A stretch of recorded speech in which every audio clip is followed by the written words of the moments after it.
തിരുവചനം തിരുവചനം. ഈശോ മിശിഹായ്ക്ക് സ്തുതിയായിരിക്കട്ടെ. മിശിഹായിലേറെ സ്നേഹമുള്ള ദൈവജനമേ, വിശുദ്ധ പത്രോസ് ലീഹ തൻ്റെ 1-ാം ലേഖനം 5-ാം അധ്യായം 6-ാം തിരുവചനത്തിൽ ഇങ്ങനെ പഠിപ്പിക്കുന്നു: ദൈവത്തിൻ്റെ ശക്തമായ കരത്തിൻ കീഴിൽ നിങ്ങൾ താഴ്മയോടെ നിൽക്കുവിൻ, അവിടുന്ന് തക്ക സമയത്ത് നിങ്ങളെ ഉയർത്തിക്കൊള്ളും. നിങ്ങളുടെ ഉത്കണ്ഠകളെല്ലാം അവിടുത്തെ ഏൽപ്പിക്കുവിൻ, അവിടുന്ന് നിങ്ങളുടെ കാര്യത്തിൽ ശ്രദ്ധാലുവാണ്. ഈ വചനത്തിൻ്റെ ശക്തി എന്നെ കേൾക്കുന്ന ദൈവജനമേ നിങ്ങളുടെ ജീവിതത്തിലേക്ക് നിറയട്ടെ എന്ന് പ്രാർത്ഥിക്കുകയാണ്. നമ്മുടെ ഉത്കണ്ഠകളെല്ലാം തമ്പുരാൻ്റെ കൈകളിൽ ഏൽപ്പിച്ച് നമുക്ക് പ്രാർത്ഥിക്കാം. ദൈവം തക്ക സമയത്ത് നമ്മുടെ ജീവിതത്തിൻ്റെ വഴികളിൽ ഇറങ്ങും, അതൊരനുഗ്രഹമായിട്ട് മാറും. നമുക്കിങ്ങനെ പ്രാർത്ഥിക്കാം: പിതാവായ ദൈവമേ, പുത്രനായ ഈശോയെ, പരിശുദ്ധാത്മാവേ, ഞങ്ങളുടെ അനുദിന ജീവിത വഴികളിൽ അങ്ങയിൽ പ്രത്യാശയും വിശ്വാസവും അർപ്പിച്ച് ജീവിക്കുവാൻ ശക്തിയും ബലവും നൽകണമേ. ഇന്നോളം ഞങ്ങളെ കരം പിടിച്ച് നടത്തി ദൈവമേ, മുന്നോട്ടുള്ള വഴികളിൽ അത്ഭുതകരമായ ദൈവിക ഇടപെടലായി ഞങ്ങളെ വഴി നടത്തണമേ. ആമേൻ. മിശിഹായിലേറെ സ്നേഹമുള്ള ദൈവജനമേ, ജനുവരി മാസത്തിൻ്റെ പുതിയ അഭിഷേകം സ്വീകരിച്ചുകൊണ്ട് ഒരു പുതിയ വർഷത്തിലേക്ക് കാലെടുത്ത് വച്ചിരിക്കുന്ന ദൈവജനത്തിന് പത്രോസ് ലീഹായിലൂടെ നൽകപ്പെടുന്ന ഈ സന്ദേശം ഒരു അഭിഷേകമായിട്ട് മാറട്ടെ. 1 പത്രോസ് 5:6 നിങ്ങളുടെ ഉത്കണ്ഠകളെല്ലാം കർത്താവിനെ ഭരമേൽപ്പിക്കുവിൻ, അവിടുന്ന് നിങ്ങളുടെ കാര്യത്തിൽ ശ്രദ്ധാലുവാണ്. അവിടുന്ന് നിങ്ങളുടെ കാര്യത്തിൽ ശ്രദ്ധാലുവാണ്. പ്രിയപ്പെട്ടവരെ, ജനുവരി എന്ന് പറയുന്ന മാസത്തെക്കുറിച്ച് നമുക്കറിയാം. ജനുവരി എന്ന് പറയുന്നത് ജാനൂസ് എന്ന് പറയുന്ന ഗ്രീക്ക് മിത്തോളജിയിലുള്ള ഒരു ദേവൻ്റെ പേരിനോട് ചേർന്നാണ് ജനുവരി മാസം രേഖപ്പെടുത്തിയിരിക്കുന്നത്. ജാനൂസ് എന്ന് പറയുന്ന ഒരു ദേവൻ ഗ്രീക്ക് മിത്തോളജിയിലുള്ളതാണ്. ഈ ജാനൂസ് എന്ന് പറയുന്ന ദേവൻ്റെ പ്രത്യേകത, ആ ദേവന് 2 തലകളുണ്ട്. ഒന്ന് മുമ്പോട്ടും ഒന്ന് പുറകോട്ടും. മുമ്പോട്ടും പുറകോട്ടും. ഈ ദേവനെ അനുസ്മരിപ്പിച്ചുകൊണ്ട് മുമ്പോട്ട് നോക്കി പ്രത്യാശയോടെ ജീവിക്കുവാനും പുറകിലോട്ട് നോക്കിക്കൊണ്ട് ഇന്നലകളെ ധ്യാനിക്കുവാനുമുള്ള ഒരു മാസം എന്ന തരത്തിലാണ് ജാനുവരി, ജാനൂസിൽ നിന്ന് ജാനുവരി എന്ന് പറയുന്ന പേര് എടുക്കപ്പെട്ടിട്ടുള്ളത്. അതുകൊണ്ടാണ് വർഷത്തിൻ്റെ ആരംഭത്തിൽ ഡിസംബർ കഴിഞ്ഞു വരുന്ന ജനുവരി മാസത്തെ നമ്മൾ എങ്ങനെ വിളിക്കുന്നു? ജനുവരി എന്ന് വിളിക്കുന്നു. മുമ്പോട്ട് നോക്കുവാനും പുറകോട്ട് ജീവിത വഴികളിൽ കടന്നു വന്ന വഴികളെ ധ്യാനിക്കുവാനുമുള്ള ഒരവസരം. പ്രിയപ്പെട്ടവരെ, നമ്മൾ ഇപ്രകാരം ഈ പുതിയ വർഷത്തിൽ പുതിയ മേച്ചിൽപ്പുറങ്ങൾ തേടി, ജീവിതത്തിൻ്റെ പുതിയ ഒരു പ്രഭാതം തേടി നമ്മൾ യാത്ര തിരിച്ചിരിക്കുകയാണ്. ഈ അവസരത്തിൽ കൃത്യതയോടുകൂടി ഒരു കാര്യം തിരിച്ചറിയണം: ഈ പുറകോട്ട് നോക്കി ജീവിക്കുന്നവർ ജീവിതത്തിൽ സന്തോഷം അടയുന്നില്ല. അതായത് ഇന്നലകളിൽ സംഭവിച്ച കാര്യങ്ങളെ നോക്കിക്കൊണ്ട് എണ്ണിപ്പെറുക്കി ജീവിക്കുന്നവർ, ഇന്നലകളിലെ ഓരോ കാര്യങ്ങളെയും എണ്ണിപ്പെറുക്കി ജീവിക്കുന്നവർക്ക് ജീവിതത്തിൽ സന്തോഷം ലഭിക്കുന്നില്ല എന്നുള്ളത് സങ്കടകരമായ കാര്യമാണ്. പറയുന്ന ഞാനും കേൾക്കുന്ന നിങ്ങളുമൊക്കെ ജീവിതത്തിൽ ശ്രദ്ധിക്കേണ്ട ഒരു ആത്മീയ നിലപാടാണ്: പഴയ കാര്യങ്ങൾ ഓർത്ത് എണ്ണിപ്പെറുക്കി സങ്കടപ്പെട്ട് ജീവിക്കരുത്. അങ്ങനെ ജീവിക്കാൻ തുടങ്ങിക്കഴിഞ്ഞാൽ നിനക്ക് മുന്നോട്ട് ജീവിക്കുന്നതിന് അത് തടസ്സമായിട്ട് മാറും. നിന്നെ കർത്താവ് ക്ഷണിക്കുന്നത് മുമ്പോട്ട് നോക്കി പ്രത്യാശയോടെ ഇന്നിൽ ജീവിക്കാനുള്ള ഒരു കൃപയാണ്. അതുകൊണ്ടല്ലേ പൗലോസ് ലീഹ ഫിലിപ്പിയർക്ക് എഴുതിയ ലേഖനം 4-ാം അധ്യായം 4-ാം വചനം പറയുന്നത്: നമ്മുടെ കർത്താവിൽ നമുക്ക് സന്തോഷിക്കാം, നമുക്ക് സന്തോഷിക്കാം. ദൈവം തന്നിരിക്കുന്ന ഈ ദിവസത്തെ ഓർത്ത് നമുക്ക് സന്തോഷിക്കാം, ഇന്നിൽ സന്തോഷിക്കുക. ദാവീദിൻ്റെ പ്രവചനത്തിൽ ഇപ്രകാരം എഴുതി വച്ചിട്ടുണ്ട്. സങ്കീർത്തന പുസ്തകം 118 വചനം 24: കർത്താവ് ഒരുക്കിയ ദിവസമാണിന്ന്, ഇന്ന് സന്തോഷിച്ചുല്ലസിക്കാം എന്ന് പറഞ്ഞാൽ ഇന്നിൽ ജീവിക്കുക. ഇന്നലെയെക്കുറിച്ചുള്ള ഓർമ്മകളിലല്ല, നാളെയെക്കുറിച്ചുള്ള ആകുലതകളിലല്ല, മറിച്ച് ഇന്നിൽ ജീവിക്കുക.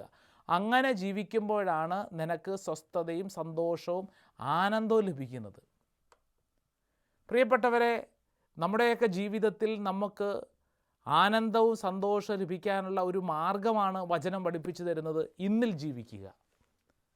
ഈ വർഷത്തെ ഒരു തീരുമാനം പോലെ നമുക്കെടുക്കാം, ഞാൻ എൻ്റെ ജീവിതത്തിൽ കിട്ടിയ ഈ സമയത്ത് നന്നായി ജീവിക്കും. നാളെയല്ല, ഇന്ന്. നാളത്തെ കാര്യം നാളെ നോക്കിക്കൊള്ളും. അതുകൊണ്ടാണല്ലോ മത്തായിയുടെ സുവിശേഷം 6-ാം അധ്യായം 33-ാം തിരുവചനത്തിൽ പഠിപ്പിക്കുന്നുണ്ടല്ലോ, നീ നിൻ്റെ അന്വേഷിക്കേണ്ട കാര്യം ദൈവരാജ്യത്തെക്കുറിച്ചാണ്, ബാക്കിയെല്ലാം അത് കൂട്ടിച്ചേർത്തുകൊള്ളും. നീ നാളെക്കുറിച്ച് അന്വേഷിച്ച് നിൻ്റെ ജീവിതത്തെ നശിപ്പിക്കരുത്, ഇന്നിൽ ജീവിക്കുക. കഴിഞ്ഞ നാളിൽ ഒരു ശുശ്രൂഷ അവസരത്തിൽ പരിചയപ്പെട്ട ഒരു പെൺകുട്ടി സങ്കടത്തോടെ പറഞ്ഞു, അച്ഛാ, എൻ്റെ ജീവിതത്തിൽ ഞാനിപ്പോഴും പഠിച്ചുകൊണ്ടിരിക്കുകയാണ്. അച്ഛാ, എൻ്റെ അപ്പനും അമ്മയ്ക്കും എന്നെക്കുറിച്ച് വലിയ പ്രതീക്ഷയായിരുന്നു. ഞാൻ പഠിക്കാൻ നല്ല മിടുക്കിയായിരുന്നു, വളരെ സ്മാർട്ടായിരുന്നു. എന്നാൽ എൻ്റെ ജീവിതത്തിൽ ഒരു 5 വർഷത്തോളം ഞാൻ നശിപ്പിച്ചു കളഞ്ഞു. അപ്പോൾ ഈ പെൺകുട്ടി പറയുന്നത്, ഡിഗ്രി പഠന കാലഘട്ടത്തിൽ ഈ പെൺകുട്ടിക്ക് ഒരു ചെറുപ്പക്കാരനോട് വല്ലാത്ത ഒരു അറ്റാച്ച്മെൻറ്റ്, സ്നേഹമുണ്ടായി. ആ ചെറുപ്പക്കാരൻ അത് നന്നായിട്ട് മുതലെടുത്തു. ഇവളെ കുറേ നാൾ ബ്ലാക്ക് മെയിൽ ചെയ്തു. ഫലമോ ഇവളുടെ പഠനം മുഴുവൻ നഷ്ടപ്പെട്ടു പോയി. പഠിക്കാനുള്ള താല്പര്യം പോയി, പഠനത്തിലൊക്കെ പരാജയപ്പെട്ടു. അതിനുശേഷം ഇവൾ വേറെ ഒരു വിഷയം പഠിക്കേണ്ടി വന്നു. അങ്ങനെ എന്തു പറയേണ്ടു, ഇപ്പോൾ പഠിക്കുന്ന ഇവൾ പഠനം തീർന്നിട്ടില്ല. 5 വർഷത്തോളം കഴിഞ്ഞ 5 വർഷത്തോളം ജീവിതത്തിൽ നിരാശയും ദുഃഖവും. കോളേജിൽ പോകുന്നുണ്ട്, പല പല കോഴ്സുകൾ ചേർന്ന് ഒന്നും രക്ഷപ്പെടുന്നില്ല, മൊത്തം അസ്വസ്ഥത. ഈ പെൺകുട്ടി എന്നോട് പറയുകയാണ്, അച്ഛാ, എൻ്റെ കഴിഞ്ഞ 5 വർഷക്കാലം എനിക്ക് നഷ്ടപ്പെട്ടു. എൻ്റെ അപ്പനും അമ്മയ്ക്കും എന്നെക്കുറിച്ചുണ്ടായിരുന്ന ഒരു മതിപ്പുണ്ടായിരുന്നു, അത് നഷ്ടപ്പെട്ടു. അച്ഛാ, എനിക്ക് എന്നോട് തന്നെയുള്ള ആ ഒരു മതിപ്പ് നഷ്ടപ്പെട്ടു പോയി. അപ്പം ഞാൻ ഈ പെൺകുട്ടിയോട് പറഞ്ഞു, നിനക്ക് മുന്നോട്ട് ജീവിക്കണ്ടേ? അവൾ എന്നോട് പറഞ്ഞു, അച്ഛാ, ഇങ്ങനെ 5 വർഷം നഷ്ടപ്പെട്ട എനിക്ക് ഇനി എന്ത് ജീവിതമാണ് മുന്നോട്ട്? അച്ഛാ, എൻ്റെ പ്രായത്തിലുള്ള പെൺകുട്ടികൾക്കൊക്കെ കല്യാണം ആലോചിച്ചു തുടങ്ങി, പലരും കല്യാണം കഴിച്ചു. ഇനി ഞാൻ തന്നെ ഹോസ്റ്റലിലാണ് നിൽക്കുന്നത്.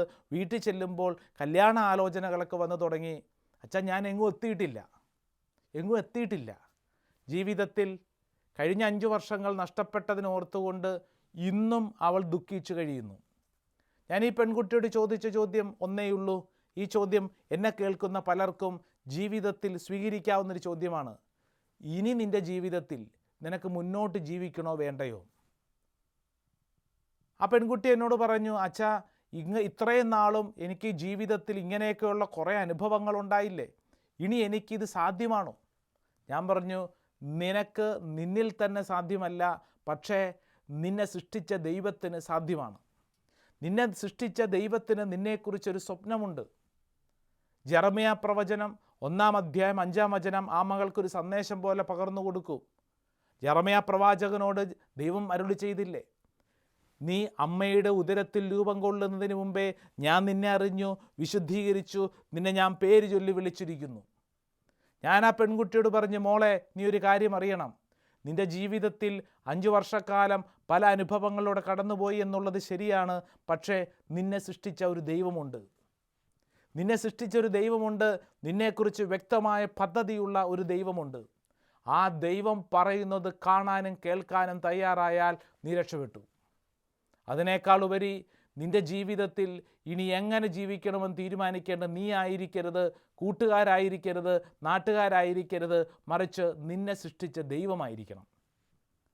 പ്രിയപ്പെട്ട ദൈവജനമേ, എന്നെ കേൾക്കുന്ന നിങ്ങളിൽ ആരെങ്കിലും ഏതെങ്കിലും പരാജയത്തെ ഓർത്തുകൊണ്ട് ദുഃഖിച്ചിരിക്കുകയാണെങ്കിൽ നിൻ്റെ മുമ്പിൽ ഈ പെൺകുട്ടി ഒരു പാഠം പഠിപ്പിക്കുന്നു. കഴിഞ്ഞകാല ജീവിതത്തിലെ പിറുപിറുപ്പും കണ്ണുനീരും കയ്പ് നിറഞ്ഞ അനുഭവവും കുത്തിപ്പെറുക്കി വേദനിപ്പിച്ചുകൊണ്ട് അസ്വസ്ഥപ്പെട്ടിരുന്നു കഴിഞ്ഞാൽ മുമ്പോട്ട് ജീവിക്കാൻ സാധ്യമല്ല. കാരണം മുമ്പോട്ട് നോക്കുമ്പോൾ നിനക്ക് ഇരുട്ട് മാത്രമേ തോന്നുകയുള്ളൂ. നമ്മുടെയൊക്കെ അനേകരുടെ ഒരു പ്രത്യേകത എന്താ? നമ്മൾ സാഹചര്യങ്ങളെ നോക്കി കുറ്റപ്പെടുത്തും.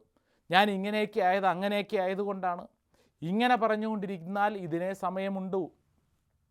രക്ഷപ്പെടാൻ ആഗ്രഹമുണ്ടോ? സന്തോഷത്തോടെ ജീവിക്കാൻ ആഗ്രഹമുണ്ടോ? ഉണ്ടെങ്കിൽ കർത്താവിൽ ആശ്രയിക്കുക, മുമ്പോട്ട് നോക്കി ജീവിക്കുക, ഇന്നിൽ സന്തോഷിക്കുക. ഇപ്പോൾ ഈ വചനം കേട്ടുകൊണ്ടിരിക്കുമ്പോൾ തമ്പുരാൻ കർത്താവിൽ സന്തോഷിക്കുക. അപ്പൻ മദ്യപാനിയാണ്. മകൻ അപ്പനെയും കൂട്ടിക്കൊണ്ടാണ് വന്നത്. അപ്പൻ മദ്യപാനിയാണ്. ഈ മകൻ എന്നെ കണ്ട അവസരത്തിൽ എന്നോട് പറഞ്ഞു, അച്ഛൻ എനിക്ക് അച്ഛനോടൊന്ന് സംസാരിക്കാനുണ്ട്. ഞാൻ അവനോട് ചോദിച്ചു, എന്തൊക്കെയുണ്ട് വിശേഷം? അപ്പൻ്റെ മദ്യപാനത്തെ ഓർത്തുകൊണ്ട് വല്ലാണ്ട് സങ്കടപ്പെടുന്നുണ്ടല്ലോ നീ. അപ്പോൾ അവൻ എന്നോട് പറഞ്ഞു, അച്ഛാ, ഞാനും ഇപ്പോൾ ചെറിയ ഒരു കുടിയനായി മാറിയിരിക്കുന്നു. അപ്പൻ അധികമൊന്നും അറിഞ്ഞുകൂടാ. ഞാൻ ചോദിച്ചു, എടാ നിനക്കറിഞ്ഞുകൂടാ? നിൻ്റെ അപ്പൻ വരുത്തി വെച്ചിട്ടുള്ള ദുരന്തങ്ങൾ നിനക്കറിയാമല്ലോ, പിന്നെ നീ എന്തിനാ അത് അപ്പൻ കുടിക്കുന്ന വഴിയിൽ നീ കുടിക്കുന്നത്? അപ്പോൾ അവൻ പറഞ്ഞു, അച്ഛാ, എന്ത് ചെയ്യാനാ അച്ഛാ, ഞാനിതല്ലേ കണ്ടിട്ടുള്ളൂ. ഞാൻ അതുകൊണ്ട് അതേ വഴി പിന്തുടരുകയാണ്. പ്രിയപ്പെട്ട ദൈവജനമേ, ശ്രദ്ധിക്കണം. നിൻ്റെ ജീവിത വഴികളിൽ നിൻ്റെ മുമ്പിൽ ഒരു വഴി ആരെങ്കിലും, മാർഗം ആരെങ്കിലും കാണിച്ചു തരുമ്പോൾ അത് ശരിയായ വഴിയാണോ തെറ്റായ വഴിയാണോ എന്ന് തിരിച്ചറിയണം. അതിനുള്ള ജ്ഞാനം പരിശുദ്ധാത്മാവ് നിനക്ക് തന്നിട്ടുണ്ട്. അപ്പൻ മദ്യപാനിയാണെങ്കിൽ മകനെ, നീ ഒരു തീരുമാനമെടുക്കണം. എൻ്റെ അപ്പൻ മദ്യപാനി ആയതുകൊണ്ട് ഞാൻ കുടിക്കുന്നില്ല. എൻ്റെ അപ്പൻ മദ്യപാനി ആയതുകൊണ്ട് ആ മദ്യപാനത്തിൻ്റെ ദുരന്ത ഫലങ്ങൾ അനുഭവിച്ചൊരു കുടുംബത്തിലെ കുടുംബാംഗമെന്ന നിലയിൽ നിനക്കൊരു തീരുമാനമെടുക്കാൻ പറ്റണം. അതുകൊണ്ട് ഞാൻ കുടിക്കുന്നില്ല. ഞാനിത് പറഞ്ഞു വയ്ക്കുമ്പോൾ പ്രിയപ്പെട്ടവരെ, ഒരു കൃത്യതയോടുകൂടിയ ഒരാശയം മനസ്സിൽ ഉറപ്പിക്കണം. ഇന്നിൽ ജീവിക്കുക. ആരെയും കുറ്റപ്പെടുത്തിക്കൊണ്ടല്ല, കഴിഞ്ഞ കാലങ്ങളിൽ അങ്ങനെ സംഭവിച്ചൊന്നും ഓർത്തുകൊണ്ടല്ല, എൻ്റെ അപ്പൻ അങ്ങനെ ചെയ്തു, അമ്മ അങ്ങനെ ചെയ്തു, എൻ്റെ വീട്ടുകാരങ്ങനെ ചെയ്തു എന്നുള്ള പഴയ കാര്യങ്ങൾ ഓർത്ത് പെറുക്കിക്കൊണ്ടല്ല, മറിച്ച് ഇന്നിൽ സന്തോഷത്തോടെ ജീവിക്കാൻ ദൈവത്തിൽ ആശ്രയിക്കുക. അതുകൊണ്ടാണ് പത്രോസ് ലീഹ പഠിപ്പിച്ചത്. എന്ത്? 1 പത്രോസ് 5:6. ഏതാണത്? നിങ്ങളുടെ ഉത്കണ്ഠകളെല്ലാം ദൈവത്തിനു ഏൽപ്പിക്കുക, അവിടുന്ന് നിങ്ങളുടെ കാര്യത്തിൽ ശ്രദ്ധാലുവാണ്. എന്നെ കേൾക്കുന്ന ദൈവജനമേ, നിന്നെക്കുറിച്ച് ശ്രദ്ധയുള്ള ഒരു ദൈവമുണ്ട്. ആ ദൈവത്തിൻ്റെ സ്നേഹം തിരിച്ചറിയണമെങ്കിൽ നീ പഴയ കാര്യങ്ങൾ തലയിൽ വെച്ചുകൊണ്ട് നടന്നു കഴിഞ്ഞാൽ അതെങ്ങനെ സാധിക്കും? പഴയ നിയമത്തിൽ ഈ വിഷയം പഠിക്കുമ്പോൾ നന്നായിട്ട് ധ്യാനിക്കാൻ പറ്റിയ ഒരു സ്ത്രീ കഥാപാത്രമുണ്ട്. പ്രിയപ്പെട്ടവരെ, അത് ഉൽപ്പത്തി പുസ്തകത്തിലാണ് നമ്മൾ പഠിക്കുന്നത്. ഉൽപ്പത്തി പുസ്തകത്തിൽ 19-ാം അധ്യായം 26-ാം തിരുവചനം, ലോത്തിൻ്റെ ഭാര്യയെക്കുറിച്ചാണ് വചനം പറഞ്ഞിരിക്കുന്നത്. പ്രിയപ്പെട്ടവരെ, വചനം ഇങ്ങനെ പഠിപ്പിക്കുന്നു, ആ പട്ടണങ്ങളെയും താഴ്വരകളെയും അവയിലെ നിവാസികളെയും സസ്യലതാദികളെയും അവിടുന്ന് നാമാവശേഷമാക്കി. നെക്സ്റ്റ് ലൈൻ, ലോത്തിൻ്റെ ഭാര്യ അവൻ്റെ പിറകെ വരികയായിരുന്നു, അവൾ പിന്തിരിഞ്ഞു നോക്കിയതുകൊണ്ട് ഒരു ഉപ്പുതൂണായി തീർന്നു. ലോത്തിൻ്റെ ഭാര്യയെക്കുറിച്ച് വചനം പറഞ്ഞിരിക്കുന്നു. പ്രിയപ്പെട്ടവരെ, ദേശം സോദോം ഗൊമോറയാണ്. അവിടെ നിന്ന് രക്ഷപ്പെട്ട് ഓടാനാണ് ദൈവം പറഞ്ഞത്. നീ പിന്തിരിഞ്ഞ് നോക്കരുത്. ജീവിതത്തിൻ്റെ നാശമായിട്ടുള്ള മേഖലകളുടെ മുമ്പിൽ നീ ഒരു തീരുമാനമെടുക്കണം. സംഭവിച്ച കാര്യങ്ങൾ സംഭവിച്ചു, തകർന്നടിഞ്ഞു. നീ അവയെ നോക്കിക്കൊണ്ട് എന്ത് സംഭവിച്ചു, എങ്ങനെയുണ്ട് എന്ന് നോക്കിക്കൊണ്ടിരുന്നു കഴിഞ്ഞാൽ നിനക്ക് മുന്നോട്ട് ജീവിക്കാൻ സാധ്യമല്ല. ലോത്തിൻ്റെ ഭാര്യ പിന്തിരിഞ്ഞു നോക്കിയത് കൊണ്ട് ഉപ്പുതൂണായി തീർന്നു. നമ്മുടെയൊക്കെ ജീവിതത്തിലും ഇതുപോലെ ചില ഉപ്പുതൂണായി തീരുന്ന ചില അനുഭവങ്ങളില്ലേ? അതായത് സന്തോഷത്തോടെ ജീവിക്കേണ്ട ചില ജീവിതങ്ങൾ ഒരു ചലനവുമില്ലാതെ, ഒരു സന്തോഷവുമില്ലാതെ, നിരാശയും ദുഃഖവും കൊണ്ട് ജീവിക്കുന്നവർ. അങ്ങനെ ജീവിക്കുന്നവരോടാണ് വചനം പറയുന്നത്, നിനക്ക് ജീവിക്കണോ? നിന്നെ സൃഷ്ടിച്ച ദൈവത്തിൽ ആശ്രയിച്ച് നീ ജീവിക്കുക. ദൈവം നിൻ്റെ മുമ്പിൽ വഴിയൊരുക്കും. വിവാഹ ജീവിതത്തിൽ വലിയ പ്രതീക്ഷകളോടുകൂടിയാണ് കല്യാണം കഴിച്ചത്. വിവാഹം സന്തോഷത്തോടെ ജീവിക്കണം. ചെറുക്കനെ കണ്ടപ്പോൾ തോന്നി, ഇവനാണ് എൻ്റെ ജീവിതത്തിൽ എനിക്ക് ആനന്ദം നൽകുന്നത്. വിവാഹം കഴിഞ്ഞു. പ്രിയപ്പെട്ടവരെ, 12 വർഷം കഴിയത്തോളം കഴിഞ്ഞു. കഴിഞ്ഞ ദിവസം ആ സഹോദരി വന്നിരുന്ന് കരച്ചിൽ എന്നിട്ട് പറഞ്ഞു, അച്ഛാ, ഞങ്ങൾ മനസ്സുകൊണ്ട് ചേരുന്നില്ല. ഞങ്ങളുടെ ജീവിതത്തിൽ ഞാൻ ആഗ്രഹിച്ച പോലത്തെ ഒരാളൊന്നുമല്ല. ഞാനിത് ആരോട് പറയും? നീറിക്കൊണ്ട് നടക്കുക. വീട്ടിൽ പറയാൻ വയ്യ. അവരുടെയൊക്കെ വിചാരം ഞങ്ങൾ സന്തോഷത്തോടെ ജീവിക്കുന്നെന്ന്. മുമ്പോട്ട് നോക്കുമ്പോൾ, അച്ഛാ, ഇനി എന്തു ചെയ്യും? നിരാശയും ദുഃഖവും. കഴിഞ്ഞ 12 വർഷത്തെ ചരിത്രം എടുത്തു കഴിഞ്ഞാലും അച്ഛാ, മുഴുവൻ നിരാശയും ദുഃഖവും മാത്രം. പ്രിയപ്പെട്ടവരെ, നിൻ്റെ ജീവിതത്തിൽ നിനക്ക് സംതൃപ്തിയില്ലാത്ത ഒരു ജീവിത പങ്കാളിയാണോ? സംതൃപ്തിയില്ലാത്ത ഒരു മകനാണോ, മകളാണോ? സംതൃപ്തിയില്ലാത്ത മാതാപിതാക്കളാണോ? എങ്കിൽ തൃപ്തി ലഭിക്കണമെങ്കിൽ വചനം പഠിപ്പിക്കുന്ന കാര്യം വിശ്വസിച്ചു കൊള്ളുക. ദൈവത്തിൽ ആശ്രയിക്കുക. അതുകൊണ്ടാണ് പത്രോസ് ലീഹ നമ്മളോട് പറയുന്നത്, നീ അസ്വസ്ഥപ്പെടരുതേ, ദൈവത്തിൽ ആശ്രയിക്കുക. ദൈവം നിൻ്റെ ജീവിതത്തിൽ കൃത്യം വ്യക്തമായി ഇടപെട്ടുകൊള്ളും. പ്രിയപ്പെട്ടവരെ, ജനുവരി മാസത്തെക്കുറിച്ച് നമ്മൾ പറഞ്ഞു വന്നപ്പോൾ ജാനുസ് എന്ന് പറയുന്ന ദേവനെക്കുറിച്ച് പറഞ്ഞു, പുറകോട്ട് തലയുള്ളതും മുമ്പോട്ട് തലയുള്ളതുമായ ഒന്ന്. പ്രിയപ്പെട്ടവരെ, മുമ്പോട്ട് നോക്കിക്കൊണ്ട് നീ ആകുലപ്പെട്ടുകൊണ്ടും ജീവിക്കല്ലേ. അനേകരുടെ ദുഃഖം എന്താണെന്നറിയോ? നാളെ എന്ത് സംഭവിക്കും, മറ്റന്നാൾ എന്ത് സംഭവിക്കും, അടുത്ത ആഴ്ചയിൽ എന്ത് സംഭവിക്കും, അടുത്ത മാസം എന്ത് സംഭവിക്കും, അടുത്ത വർഷം, 10 വർഷം കഴിഞ്ഞ്. അനേകരുടെ ദുഃഖമാണ്. പ്രത്യേകിച്ച് പ്രവാസികളെ സംബന്ധിച്ചിടത്തോളം അവരുടെ അനേകം പേരുടെ ഉള്ളൊരു ദുഃഖം എന്താണെന്നറിയോ? അടുത്ത വർഷം എന്താവും, ഇവിടത്തേക്ക് ജോലി കഴിഞ്ഞ് നാട്ടിൽ ചെല്ലുമ്പോഴത്തേക്ക് എന്താവും അവസ്ഥ, അല്ലെങ്കിൽ നാളെ ജോലി ഉണ്ടാകുമോ, പലതിനും ഒരു ഉറപ്പില്ല. പ്രിയപ്പെട്ടവരെ, നമ്മുടെ ജീവിതത്തിന് തന്നെ എന്ത് ഉറപ്പാണ് ഉള്ളത്? ഇന്ന് കിടന്നുറങ്ങുന്ന നമ്മൾ നാളെ നേരം വെളുക്കുമ്പോൾ കണ്ണ് തുറക്കുമെന്ന് എന്താ ഉറപ്പുള്ളത്? ഒന്നിനും ഉറപ്പില്ലല്ലോ. ഒരു പ്രളയം വന്ന് നമ്മളെ മൂടിക്കളയില്ലെന്ന് ആര് കണ്ടു? കഴിഞ്ഞ നാളിൽ പത്രത്തിലൊക്കെ വാർത്ത വന്ന് കണ്ടില്ലേ? ചില ദേശങ്ങളൊക്കെ അതേ വെള്ളത്തിനടിയിലേക്ക് പോകുന്നു അത്രേ. ബോംബെ ദേശം, കേരളത്തിൻ്റെ പല ജില്ലകളും വെള്ളത്തിനടിയിലേക്ക് ഇതാ മുങ്ങിത്താഴാൻ പോകുന്നു വാർത്ത. അധിക വർഷങ്ങൾക്കുള്ളിൽ സംഭവിക്കുമത്രേ. അപ്പോൾ നമ്മൾ ചിന്തിച്ച് നോക്കിക്കേ പ്രിയപ്പെട്ടവരെ, എന്തുറപ്പാണ് ഉള്ളത്? നീ സമ്പാദിച്ചു കൂട്ടുന്നതും നീ പണിതുയർത്തതും വെട്ടിപ്പിടിക്കുന്നതും ഇതുകൊണ്ട് എന്തുറപ്പാണ് ഉള്ളത്?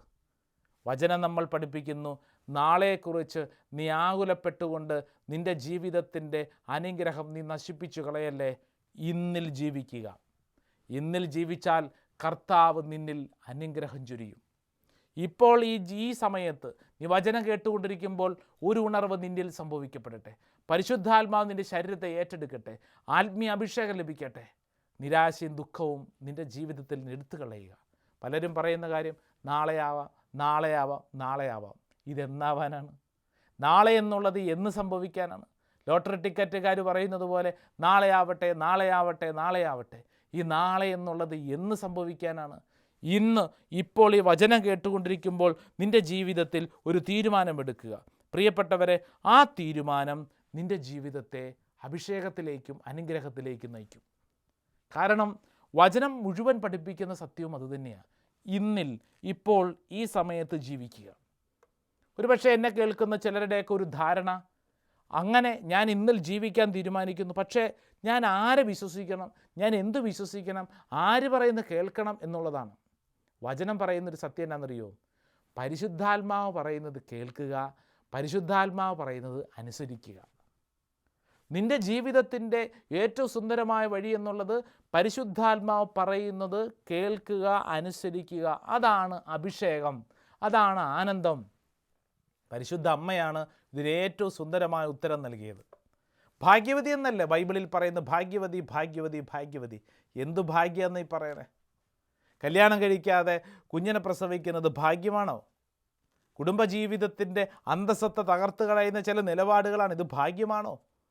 നമ്മുടെ മുമ്പിൽ കുറേ ചോദ്യങ്ങൾ. ഇത് ഭാഗ്യമാണോ? എന്നാൽ വിശുദ്ധ ഗ്രന്ഥം പഠിപ്പിക്കുന്നു ആരാണ് ഭാഗ്യവതി എന്നുള്ളതിന് കൃത്യം വ്യക്തമായ ഉത്തരം. ലൂക്കാസ് സുവിശേഷം 1-ാം അധ്യായം 45-ാം വചനം എടുത്തു വായിച്ചു നോക്കുക. ദൈവം പറയുന്ന കാര്യങ്ങൾ കേൾക്കുകയും അനുസരിക്കുകയും ചെയ്യുന്ന വ്യക്തിയാണ് ഭാഗ്യവതി. ഭാഗ്യവാനാകണോ ഭാഗ്യവതിയാകണോ? ദൈവം പറയുന്ന കാര്യങ്ങൾ കാണാനും കേൾക്കാനും അനുഭവിക്കാനും തയ്യാറാവുക. പരിശുദ്ധാത്മാവിന് നമ്മളെ തന്നെ വിട്ടുകൊടുക്കുക. പ്രിയപ്പെട്ടവരെ, ഈ കാലഘട്ടം നിന്നെ ക്ഷണിക്കുന്നത് അതിനു വേണ്ടിയിട്ടാണ്. ഒരുപക്ഷെ ഈ നാളുകളിൽ നീ നിൻ്റെ ഹൃദയത്തോട് തന്നെ ചോദിക്കും, ദൈവമേ, ഈ വർഷം എനിക്ക് എന്തെല്ലാം ദുരിതങ്ങളാണ് കാത്തിരിക്കുന്നത്. നീ അത് ചിന്തിച്ചുകൊണ്ടിരുന്നു കഴിഞ്ഞാൽ ഇന്ന് തന്നെ ആ ദുരിതങ്ങൾ വരുത്തിയ പോലെയാവും. നീ എന്തു ചെയ്യണം? ഓരോ ദിവസവും കൃത്യതയോടുകൂടെ, വ്യക്തതയോടുകൂടെ തമ്പുരാൻ കർത്താവ് സമ്മാനമായി തന്നതാണെന്ന് തിരിച്ചറിയണം. തമ്പുരാൻ കർത്താവ് സമ്മാനമായി തന്നതാണ് തിരിച്ചറിയുക. പ്രിയപ്പെട്ടവരെ, സാധാരണഗതിയിൽ നമ്മളെപ്പോഴും വായിച്ചു കേട്ടിട്ടുള്ളൊരു കാര്യമുണ്ടല്ലോ, അതായത് ഓരോ ദിവസവും നിൻ്റെ മുമ്പിൽ നൽകപ്പെടുന്നത് 86,400ഓളം സെക്കൻഡുകളാണ്. ഒരു ദിവസം 86,400 സെക്കൻഡ്. നീ ചിന്തിച്ച് നോക്കുക. ഒരു ബാങ്കിൽ നിന്ന് ഇത്രയും പണം നിൻ്റെ കയ്യിലേക്ക് തരികയാണ്. ഇത്രയും പണം എന്നുള്ളത് നിൻ്റെ സമയമാണ് പണം. ഈ സമയം കയ്യിൽ കിട്ടിയിട്ട് വൈകുന്നേരം ആകുമ്പോഴത്തേക്ക് എന്ത് സംഭവിക്കും? അത് നിൻ്റെ കയ്യിൽ നഷ്ടപ്പെട്ടു പോകും. അപ്പം അതുകൊണ്ട് ആ കിട്ടിയ പണം നീ ഉപയോഗിക്കുക. 86,400 ഈ സെക്കൻഡുകൾ കിട്ടിയിട്ട് അതിൽ നീ എത്ര സമയം നന്നായിട്ട് ഉപയോഗിച്ചു? ദൈവീക കാര്യങ്ങൾക്ക് വേണ്ടി എത്ര സമയം മാറ്റിവെച്ചു? പ്രിയപ്പെട്ടവരെ, മടി, അലസത, ഉണർവില്ലായ്മ ഈ വചനം കേട്ടുകൊണ്ടിരിക്കുമ്പോൾ എടുത്തു മാറ്റാനും പുതിയ അഭിഷേകത്തിലേക്ക് നയിക്കാനും നീ സ്വീകരിക്കുക. മടിയും അലസതയും അതോടൊപ്പം തന്നെ കഴിഞ്ഞ കാലങ്ങളിലെ നൊമ്പരപ്പെടുത്തുന്ന ഓർമ്മകളും മാറ്റണം. ചിലരെ കണ്ടിട്ടുണ്ട്, അവരോർത്തോർത്ത് സങ്കടപ്പെട്ടുകൊണ്ടിരിക്കും. കുറേ നാളുകൾക്ക് മുമ്പ് ധ്യാനകേന്ദ്രത്തിൽ വന്നൊരു സ്ത്രീ എന്നോട് പറഞ്ഞു, അച്ഛാ പ്രാർത്ഥിക്കണം. ഞാൻ പറഞ്ഞു പ്രാർത്ഥിക്കും. ഈ സ്ത്രീ കരഞ്ഞുകൊണ്ടിരിക്കുക. ഞാൻ പറഞ്ഞു, ചേച്ചി എന്തിനാ കരയണേ? അപ്പോൾ പറഞ്ഞു, അച്ഛാ അപ്പം മരിച്ചുപോയി. ഞാൻ വിചാരിച്ചു, ദൈവമേ സങ്കടമായി, അപ്പം മരിച്ചല്ലോ. ഞാനും പറഞ്ഞു, ചേച്ചി കരയാണ്ടിരിക്കുക, എന്നാ മരിച്ചേ? അപ്പോൾ ഈ സ്ത്രീ പറഞ്ഞു, അച്ഛാ അപ്പം മരിച്ചിട്ട് 8.5 വർഷമായി. 8.5 വർഷമായി. 8.5 വർഷം മുമ്പ് അപ്പം മരിച്ചതിനെ ഓർത്തുകൊണ്ട് ഇപ്പോഴും കരഞ്ഞുകൊണ്ടിരിക്കുന്നത് ശരിയാണോ? നിങ്ങൾ പറ. പ്രിയപ്പെട്ടവരെ, എല്ലാത്തിനും ഒരു സമയമുണ്ട്. നിൻ്റെ കഴിഞ്ഞകാല ജീവിതങ്ങളിൽ സംഭവിച്ച കാര്യങ്ങളെ ഓർത്തുകൊണ്ട് ഏങ്ങി സങ്കടപ്പെട്ടിരുന്നു കഴിഞ്ഞാൽ നിനക്ക് ഇന്നിൽ ജീവിക്കുന്നതിന് അത് വിഘാതമായിട്ട് മാറും. പരിശുദ്ധാത്മാവ് പറയുന്ന കാര്യങ്ങൾ കേൾക്കുക, അനുസരിക്കുക, പരിശുദ്ധാത്മാവിനോട് ചേർന്നിരിക്കുക. അങ്ങനെയെങ്കിൽ എന്താണ് ഗുണം? നിൻ്റെ ജീവിതത്തിലെ ഓരോ സംഭവങ്ങളെയും നിനക്ക് കൈകാര്യം ചെയ്യാൻ പറ്റും. യെശയ്യായുടെ പുസ്തകം 43-ാം അധ്യായം 18-ാം തിരുവചനം ഇങ്ങനെ പഠിപ്പിക്കുന്നു. യെശയ്യായുടെ പുസ്തകം 43:18 വചനം ഇങ്ങനെയാണ്: കഴിഞ്ഞ കാര്യങ്ങൾ നിങ്ങൾ ഓർക്കുകയോ പരിഗണിക്കുകയോ വേണ്ട. പ്രിയപ്പെട്ടവരെ, ശ്രദ്ധിച്ചു കേട്ടോണം. കഴിഞ്ഞ കാര്യങ്ങൾ നിങ്ങൾ ഓർക്കുകയോ പരിഗണിക്കുകയോ വേണ്ട. അടുത്ത വചനം പറയുന്നു, ഇതാ ഞാനൊരു പുതിയ കാര്യം മുളയെടുക്കുന്നു, ഇതാ ഞാനൊരു പുതിയ കാര്യം ചെയ്യുന്നു, അത് മുളയെടുക്കുന്നത് നിങ്ങൾ അറിയുന്നില്ലേ? ഞാൻ വിജനദേശത്തൊരു പാതയും മരുഭൂമിയിൽ നദികളും ഉണ്ടാക്കും. വിജനദേശത്തൊരു പാതയുണ്ടാക്കും, മരുഭൂമിയിൽ നദിയുണ്ടാക്കും എന്ന് പറഞ്ഞാൽ എന്തു മനസ്സിലായി? നിൻ്റെ ജീവിതത്തിൽ മരുഭൂമിയിൽ ഒരു നദി ഉണ്ടാക്കാൻ സാധ്യമല്ല, വിജനദേശത്തൊരു പാതയുണ്ടാക്കാൻ സാധ്യമല്ല. എന്നാൽ കർത്താവ് നിനക്ക് വേണ്ടി അത് ചെയ്യും.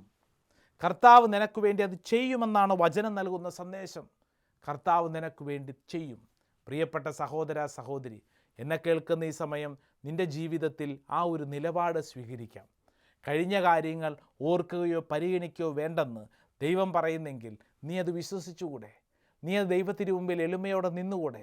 പത്രോസ്ലീഹ പറയുന്ന കാര്യം മറക്കാതെ ഹൃദയത്തിൽ സ്വീകരിക്കാം. പത്രോസ്ലീഹ നമ്മളെ പഠിപ്പിക്കുന്ന എന്താണ്? നിങ്ങൾ തമ്പുരാൻ്റെ മുമ്പിൽ താഴ്മയോടെ നിൽക്കുക. 1 പത്രോസ് 5-ാം അധ്യായം 6-ാം വചനം ശ്രദ്ധയോടെ കേൾക്കണം, ഹൃദയത്തിൽ സ്വീകരിക്കണം. ദൈവത്തിൻ്റെ ശക്തമായ കരത്തിൻ കീഴിൽ നിങ്ങൾ താഴ്മയോടെ നിൽക്കുവിൻ, അവിടുന്ന് തക്ക സമയത്ത് നിങ്ങളെ ഉയർത്തിക്കൊള്ളും. നിങ്ങളുടെ ഉത്കണ്ഠകളെല്ലാം അവിടുത്തെ ഏൽപ്പിക്കുവിൻ, അവിടുന്ന് നിങ്ങളുടെ കാര്യത്തിൽ ശ്രദ്ധാലുവാണ്. പ്രിയപ്പെട്ടവരെ, ഈ വചനം നിന്നിൽ സംഭവിക്കപ്പെടട്ടെ. ഈ വചനം കേട്ടുകൊണ്ടിരിക്കുമ്പോൾ സമയം നിൻ്റെ ഉള്ളിൽ കഴിഞ്ഞ കാലങ്ങളിൽ ഏതെങ്കിലും ദുരന്താനുഭവങ്ങൾ, ഏതെങ്കിലും ഓർമ്മകൾ നിന്നെ വേട്ടയാടുന്നെങ്കിൽ ഈശോയോട് പറ, ഈശോയെ തിരുരക്തത്താൽ എൻ്റെ ഓർമ്മകളെ കഴുകണമേ. ജനിച്ച നാൾ മുതൽ ഇന്നോളം നിൻ്റെ മനസ്സിനെ മതിക്കുന്ന അനേകം അസ്വസ്ഥതകളുടെ മുമ്പിൽ നീ പറയൂ, യേശുവേ നിൻ്റെ തിരുരക്തത്താൽ എൻ്റെ അസ്വസ്ഥതകളെ കഴുകണമേ. ഒരുപക്ഷെ പ്രതീക്ഷിക്കുന്നത് പോലെ അല്ല ജീവിതം മുന്നോട്ട് നീങ്ങുന്നത്.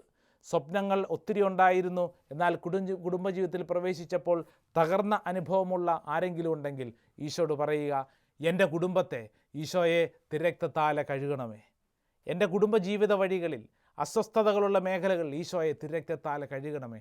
നാളെക്കുറിച്ചുള്ള ആകുലതകളുടെ മുമ്പിൽ വിശ്വാസത്തോടെ പറയാം, എന്നെ സൃഷ്ടിച്ച ഒരു ദൈവമുണ്ട്, ആ ദൈവം എന്നോട് പറയുന്നു ഭയപ്പെടേണ്ട. പത്രോസ്ലീഹ പറഞ്ഞ വചനം നിൻ്റെ ഹൃദയത്തിൽ നീ സ്വീകരിച്ചു കൊള്ളുക. നിൻ്റെ ഉത്കണ്ഠകളെല്ലാം അവിടുത്തെ ഏൽപ്പിക്കുവിൻ, അവിടുന്ന് നിൻ്റെ കാര്യത്തിൽ ശ്രദ്ധാലുവാണ്. പ്രിയപ്പെട്ട ദൈവജനമേ, സമൃദ്ധമായി ദൈവം നമ്മളെ ഓരോരുത്തരെ അനുഗ്രഹിക്കട്ടെ. Praise the Lord.